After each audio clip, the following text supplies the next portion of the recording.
बेटा हम लोग ध्यान देते हैं कि आज का टॉपिक रहेगा active voice and passive voice. Active और पैसिव वॉइस होता क्या है? एक्टिव वॉइस मतलब इसमें कर्ता की प्रधानता होती है, यानी कर्ता इसमें मेन रहता है। इसमें रहेगा कर्ता। एक्टिव वॉइस का मतलब भी होता है इसमें कर्ता क्या रहेगा? मेन होगा। प्रधानता मतलब यानी कि मेन काम करता है कर्ता। और इसके में जो पेशिव वॉइस होता है, जैसे पेशिव वॉइस का मतलब होता है कर्म की प्रधानता। इसमें इसमें यानी कि कर्म की प्रधानता होती है। एक्टिव वॉइस को पेशिव वॉइस में बदलने के लिए हमसे छोटा सा एक बेसिक होता है बाबा, जैसे कि हम किसको क्या चेंज करते हैं। जैसे लिखा है सब्जेक्ट को, अब कोई सेंटेंस होगा उसको सब्जेक्ट को ऑब्जेक्ट में बदलना, ऑब्जेक्ट को सब्जेक्ट में बदलना। जैसे ऑब्जेक्ट जो होगा एक्टिव वॉइस का जो ऑब्जेक्ट होगा उसको हम क्या कर देंगे? सब्जेक्ट में बदलेंगे। मतलब ये वाला ऑब्जेक्ट क्या काम करेगा? यहाँ पे सब्जेक्ट का काम करेगा, और ये वाला जो सब्जेक्ट है यहाँ पे हो जाएगा ऑब्जेक्ट का काम करेगा। यानी कि आपको पता चलना चाहिए कि एक्टिव वॉइस और पैसिव वॉइस में क्या होता है। बस कुछ नहीं होता है, सब्जेक्ट को ऑब्जेक्ट कर देते हैं, ऑब्जेक्ट को सब्जेक्ट कर देते हैं।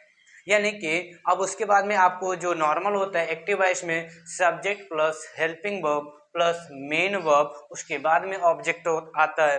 और इसी प्रकार जब पैसिव वॉइस बनाते हैं जो ऑब्जेक्ट होता है वो क्या काम करेगा? सब्जेक्ट का। और जो सब्जेक्ट का वो क्या काम करेगा?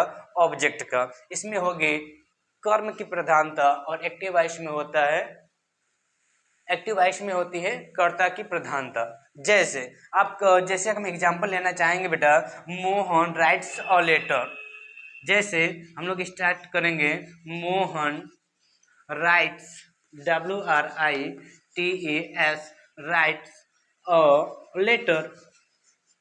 जैसे कि मोहन एक पत्र लिखता है, मोहन एक पत्र लिखता है, इसमें कर्ता हो गया तो इसको बोलेंगे कि एक्टिव वॉइस है। इसमें मोहन की प्रधानता है मोहन द्वारा, मोहन राइट्स अ लेटर। अब जैसे हेल्पिंग वर्ब जैसे ये प्रेजेंट इंडेफिनिट टेंस है, प्रेजेंट इंडेफिनिट टेंस में यस या एस का प्रयोग करते हैं तो हेल्पिंग वर्ब नहीं आती है। तो भाई लेकिन जब इसको हम पेशिव बनाएंगे तो इसका हेल्पिंग हो जाता है इज एम आर। जैसे हम इसको बनाते हैं तो आपको पता होगा ये क्या है? सब्जेक्ट। और तुरंत मेन वर्ब के बाद तुरंत हो जाता है ऑब्जेक्ट। जो मेन वर्ब होती है वो क्या हो जाती है? ऑब्जेक्ट। जैसे कि हमने जाना है कि सब्जेक्ट को ऑब्जेक्ट बनाएंगे और ऑब्जेक्ट को सब्जेक्ट। जैसे इसको हम बदलेंगे, जैसे यहाँ पर हम इसको हटा दें, जो वो था ऑब्जेक्ट वो क्या काम करेगा? सब्जेक्ट का। क्या काम करेगा? सब्जेक्ट है। जो ये सब्जेक्ट था ये क्या काम करेगा? ऑब्जेक्ट का। और बीच में बस छोटा सा और एक परिवर्तन होगा, जैसे कि इसमें हेल्पिंग वर्ब इसमें नहीं लगा है, इसमें हेल्पिंग वर्ब कर्ता के अनुसार लगेगा। किसके अनुसार लगेगा? कर्ता के अनुसार रहेगा। और वर्ब की थर्ड फॉर्म मेन वर्ब, इसमें मेन वर्ब कौन है बाबू? राइट्स। और मेन वर्ब में यस या यस लगा है तो मेन वर्ब की थर्ड फॉर्म का प्रयोग करते हैं और बाई लगा देते हैं और सब्जेक्ट को ऑब्जेक्ट, ऑब्जेक्ट को सब्जेक्ट में बदल देते हैं। जैसे इस एग्जाम्पल से हम समझने का प्रयास करेंगे। जैसे ये है इसका आपका ऑब्जेक्ट, ये क्या है? ऑब्जेक्ट है। और ये क्या था? सब्जेक्ट था। ये क्या था? सब्जेक्ट। हमको पता है पहले जो ऑब्जेक्ट को इधर लेके आएंगे तो हो जाएगा लेटर। लेटर। अब यार लेटर एक ही लेटर है तो इसके अकॉर्डिंग लगा यस या यस लगा है तो प्रेजेंट इंडेफिनिट का, प्रेजेंट इंडेफिनिट की सहायक क्रिया होती है इज एम आर। तो अ लेटर इज, उसके बाद में मेन वर्ब की थर्ड फॉर्म, मेन वर्ब की third form written. Letter is written, third form आ गया, हेल्पिंग आ गया, इज मेन वर्ब आ गया। ये था मेन वर्ब और मेन वर्ब की थर्ड फॉर्म रिटेन। और बाई क्या लगेगा? बाई। और उसके बाद में लिख देंगे मोहन। मोहन क्या हो जाएगा? मोहन। तो आप देख रहे होंगे कि यानी कि a letter is written by Mohan, यानी एक पत्र मोहन द्वारा लिखा गया, एक पत्र मोहन द्वारा लिखा गया। उसका एक्टिव वॉइस क्या था? Mohan writes a letter, Mohan एक पत्र लिखता है।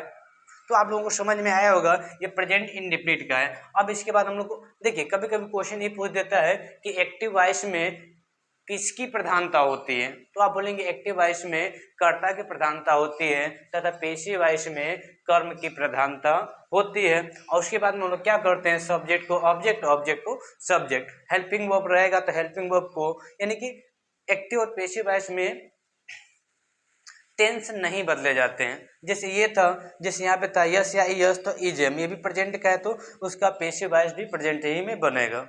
ओके,